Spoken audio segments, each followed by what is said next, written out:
When does coping quietly turn into self-abandonment?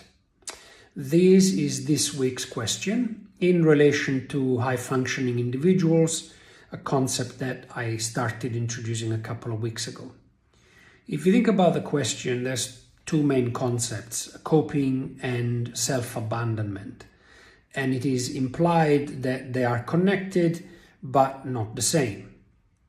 Coping is a useful and appropriate response to suppress our needs or emotions in a situation that we need to navigate and that requires a different response. For example, I'm in a meeting with my boss for the end-of-year performance review, and despite exceeding all the targets and objectives I was given, I am given a very poor performance review rating under the guise of some made-up rubbish political answer that corporates very often use when they don't have other answers.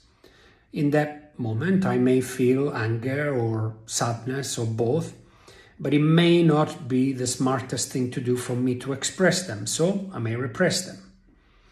Or another example could be, I have a very important project, deadline is looming, and I'm feeling extremely tired, it's time to go to sleep, but I may suppress the need to sleep and the feeling of tiredness in order to do an all-nighter and complete the project. The idea fundamentally is that coping, when done properly, it's timely and it's momentary. It's used in service of a specific situation, but when the situation is over, the coping is also over. The problem is that high-functioning individuals have been so accustomed to using coping strategies to help the environment, whether it's work, family, peace in the world, poverty, or whatever, that they end up forgetting to stop coping. And that is when the coping can become a form of self-abandonment. A very classic example is when a high-functioning client comes into my clinic and has one of the many versions of the same story. I've achieved everything, on paper I have everything, and yet life doesn't feel so meaningful, so full, so joyful. Upon being asked, but what do you need?